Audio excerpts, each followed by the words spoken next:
उत्तराखंड निवेश उत्सव समारोह को इस वक्त संबोधित कर रहे हैं।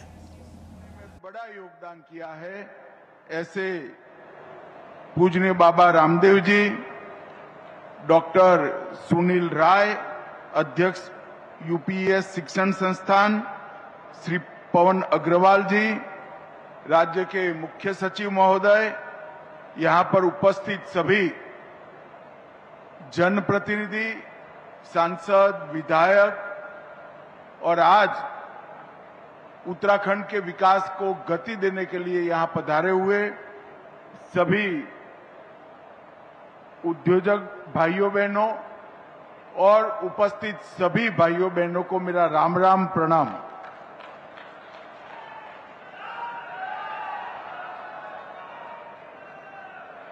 मित्रों, जब भी मैं उत्तराखंड में आता हूं तब एक नई ऊर्जा लेकर वापस जाता हूं,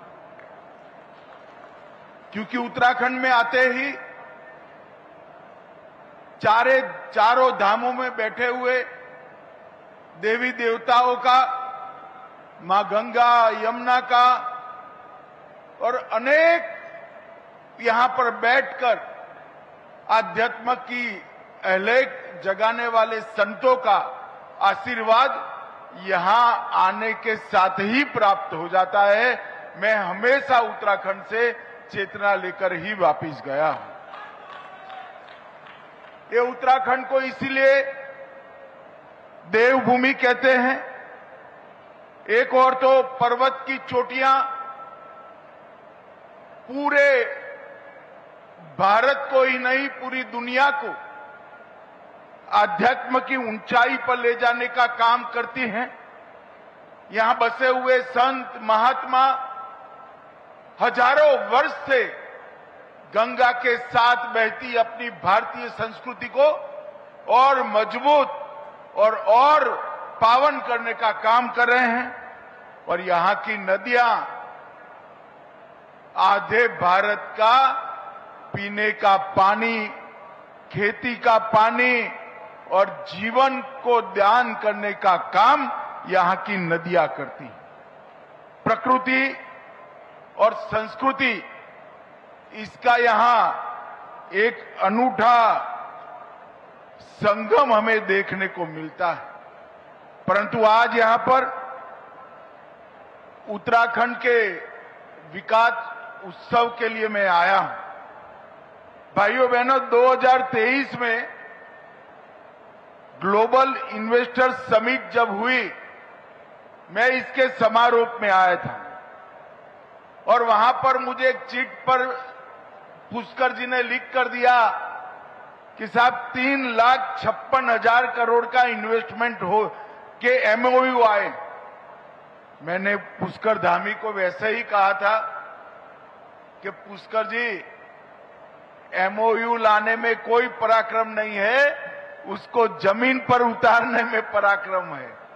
और आज मैं पूरे उत्तराखंड की जनता के प्रतिनिधि के रूप में पुष्कर सिंह और उनकी टीम को बहुत बहुत साधुवाद देना चाहता हूं, क्योंकि आज 1 लाख करोड़ का इन्वेस्टमेंट ये जमीनी सच्चाई बन गया।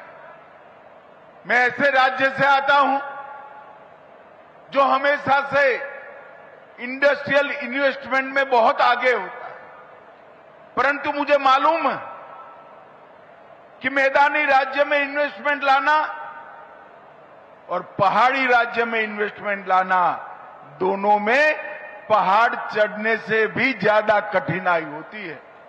और भाई पुष्कर सिंह इसलिए अभिनंदन के अधिकारी है कि सारी विपदाओं को, सारी विपरीत परिस्थितियों को और सारी परंपरागत कल्पनाओं को तोड़ते हुए आज 1 लाख करोड़ से ज्यादा इन्वेस्टमेंट उत्तराखंड में आ चुका है। ये बहुत बड़ी बात है। और आज यहां पर 1 लाख करोड़ के इन्वेस्टमेंट के साथ साथ 81,000 से ज्यादा रोजगारी का सृजन हुआ है। और इनकी एंसिलरी इंडस्ट्री से लगभग 2.5 लाख के आसपास नई रोजगारी का सृजन होने का संभावना पड़ा है। और सबसे बड़ी बात, टायर 2 और टायर 3 शहरों तक इन्वेस्टमेंट को पहुंचाने का काम किया है। उन्होंने औद्योगिक विकास और पर्यावरण, ये दोनों के बीच में संतुलन भी स्थापित किया है। रोजगार को स्थायित्व देने का काम किया है और नीति में पारदर्शिता, क्रियान्वयन में तीव्रता और दृष्टि में दूरदर्शिता के साथ समग्र उत्तराखंड के विकास का एक नया खाका पुष्कर सिंह ने खींचा है। मैं पूरे पेंडोल को कहना चाहता हूं, एक बार जोर से पुष्कर सिंह के लिए ताली बजाकर उनका स्वागत करिए। आज यहां पर 5 लोकार्पण और 14 शिलान्यास हुए। 1271 करोड़ के अलग अलग काम की शुरुआत यहां पर हुई है। भाइयों बहनों, जब उत्तराखंड के वासी उत्तराखंड के राज्य की मांग को लेकर संघर्ष कर रहे थे, कांग्रेस पार्टी ने उत्तराखंड के आंदोलनकारियों पर अत्याचार किए। उत्तराखंड को बनाने का काम भारतीय जनता पार्टी के नेता और उस वक्त के हमारे प्रिय प्रधानमंत्री श्रद्धेय अटल बिहारी वाजपेयी जी ने किया। परंतु बाद में जो राज्य के विकास के पंडित है, वो चर्चा करने लगे कि छोटे राज्यों की कल्पना सफल होगी या नहीं होगी। आज मैं सबको कहना चाहता हूं, अटल जी ने 3 राज्य बनाए थे, उत्तराखंड, छत्तीसगढ़ और झारखंड। ये तीनों राज्य अपने पैर पर खड़ा होकर आगे बढ़ने की शुरुआत, और उसमें सोने में सुहागा हुआ। 14 में नरेंद्र मोदी जी की सरकार आई, भाजपा की सरकार आई, अटल जी ने बनाया और मोदी जी ने संवारने का काम किया। और उसके बाद लगातार यहां डबल इंजन की सरकार चल रही है।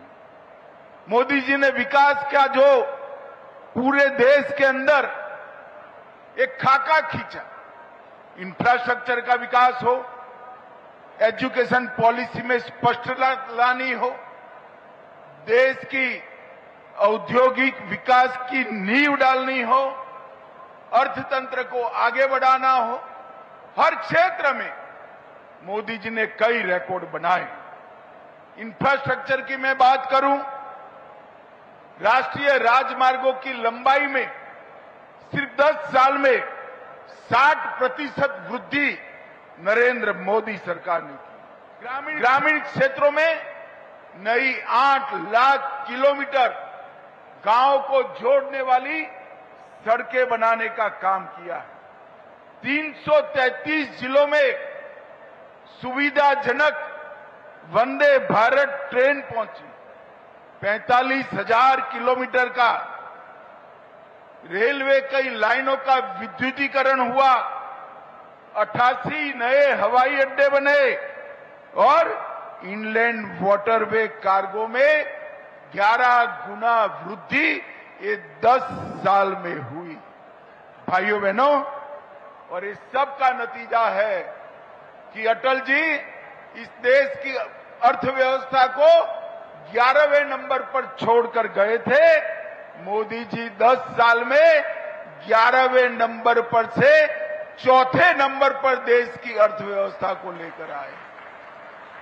और आप लोग 4थे नंबर की अर्थव्यवस्था से खुश हो, मगर मेरी बात आज घर जाकर अपनी डायरी में लिख लेना, 2027 में हम विश्व की 3रे नंबर की अर्थव्यवस्था बनने जा रहे हैं।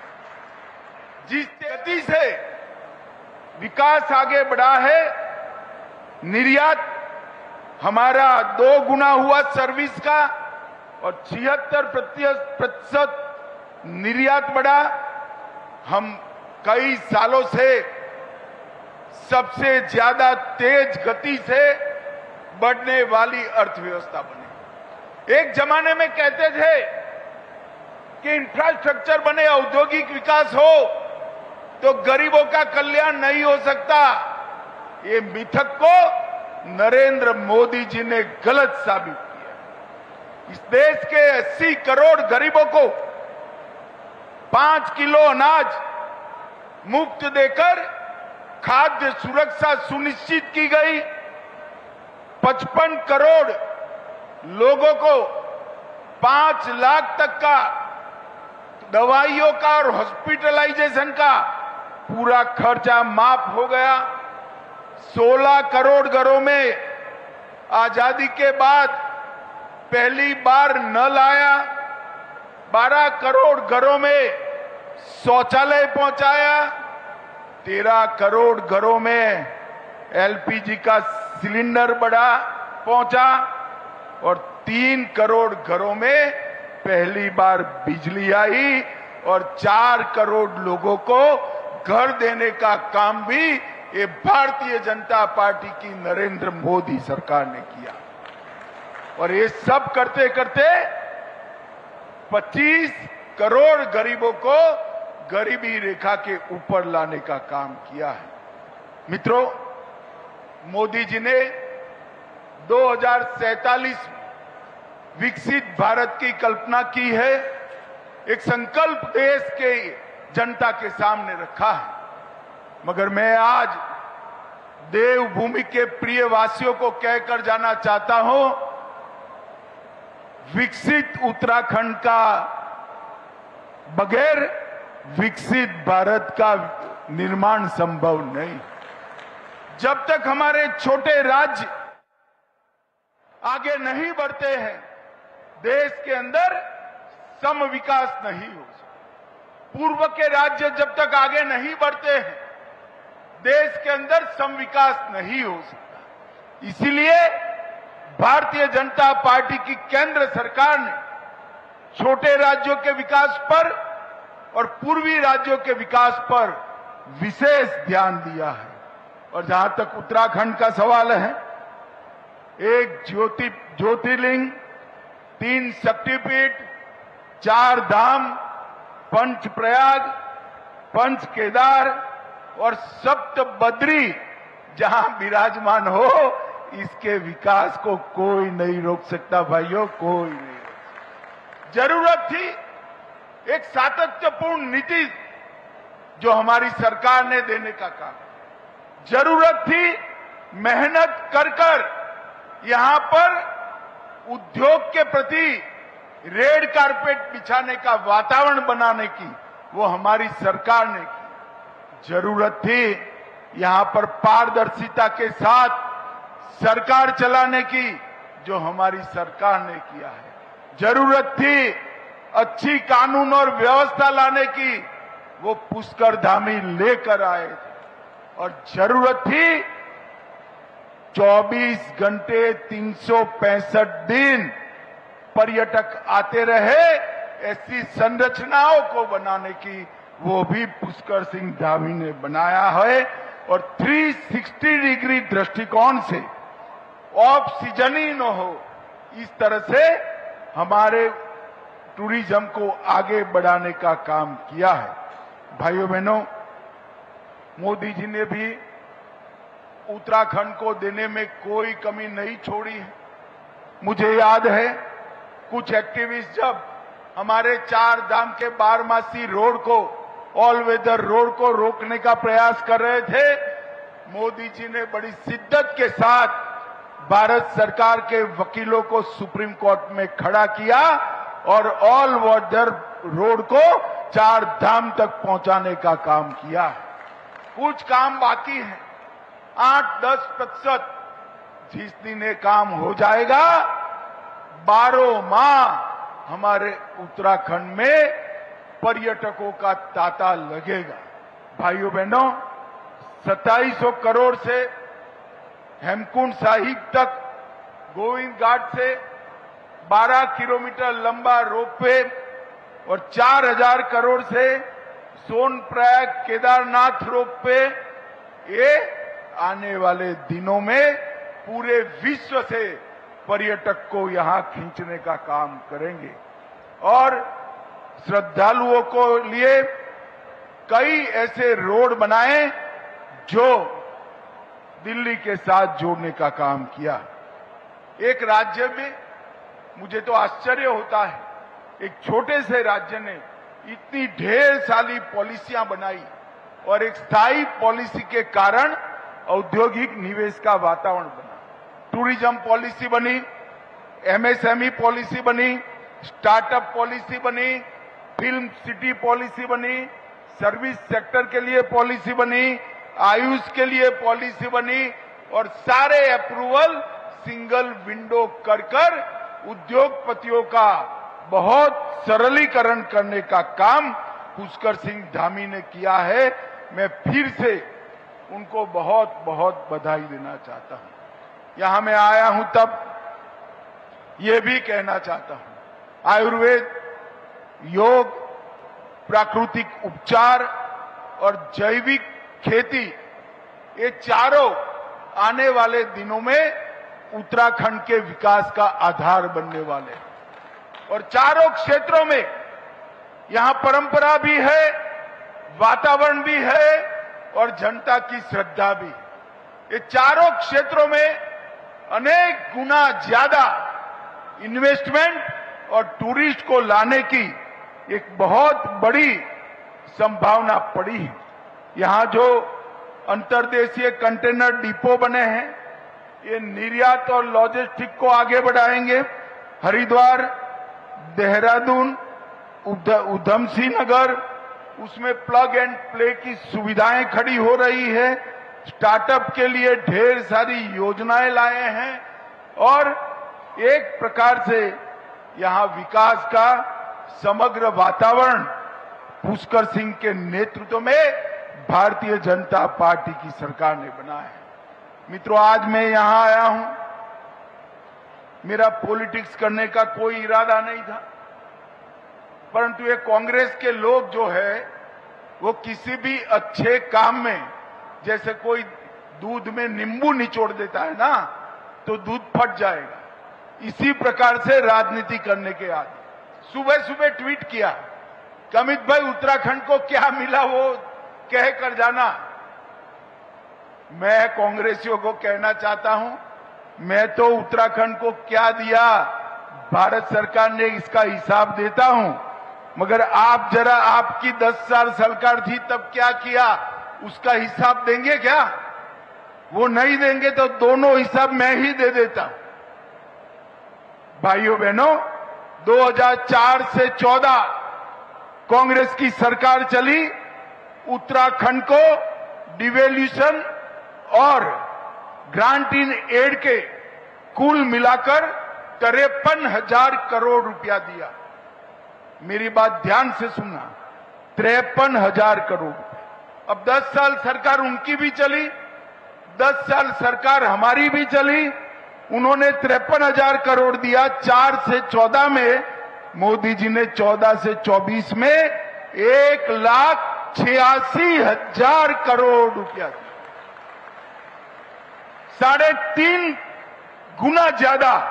इसके अलावा 31,000 करोड़ रुपया सड़कों के लिए, 40,000 करोड़ रुपया रेलवे के लिए और 100 करोड़ रुपया एयरपोर्ट के लिए। ये सब इकट्ठा करते हैं तो आपसे 4.25 गुना ज्यादा पैसा भारतीय जनता पार्टी की सरकार ने देने का काम। और मैं आज कांग्रेस के लोगों को कहना चाहता हूं, जब राज्य का भला होता है तो हवन में हड्डियां डालने का काम बंद करो, वरना जो थोड़े लोग बचे कुछे दिखाई पड़ते हो वो भी दूरबीन लेकर दिखाई नहीं पड़ोगे, पूरा साफ हो। जब राज्य का विकास हो रहा हो, राज्य आगे बढ़ रहा हो, तो हर पॉलिटिकल पार्टी का दायित्व है कि राज्य के विकास में इसका समर्थन करें। इसकी जगह ये नकारात्मक राजनीति की जो शुरुआत करी है, उसका एकमात्र रास्ता है पुरुषार्थ से विकास के लिए आगे बढ़ना। और मोदी जी ने विकास के साथ विरासत को भी जोड़ा है। भारतीयता, भारतीय संस्कृति और भारतीय भाषा, ये तीनों को छोड़े बगैर दुनिया में सबसे तेज गति से विकास करना, ये हमारा लक्ष्य है। भाइयों बहनों, अंत में मैं फिर से मुख्यमंत्री महोदय को बहुत बहुत बधाई देना चाहता हूं कि आपने 1 लाख करोड़ का इन्वेस्टमेंट जमीन पर उतारा है। ये बहुत बड़ा अचीवमेंट है। अभी भी थके बगैर बाकी का जो 254 बचा है, उसको एक बार जमीन पर उतारने का काम करिए। मोदी जी और उनकी पूरी सरकार इस देवभूमि के साथ है। ये देवभूमि वालों को मैं वादा कर चाहता हूं, फिर से एक बार आप सभी को, उत्तराखंड की पूरी टीम को और जिन्होंने विशेष कर निवेश करा है, वो सभी उद्योजकों को बहुत बहुत बधाई, धन्यवाद और साधुवाद। मेरे साथ एक बार जोर से भारत माता का जयकारा लगाइए। भारत माता की, भारत माता की, वंदे मातरम। तो बहुत ही महत्वपूर्ण ये तस्वीरें, वो बातें गृहमंत्री अमित शाह की, और वो आपने देखा उत्तराखंड निवेश उत्सव समारोह को उन्होंने संबोधित किया। तो इसके साथ ही इस बुलेटिन में इस कार्यक्रम बस इतना ही। मुझे और हमारी पूरी टीम को दीजिए अनुमति। नमस्कार।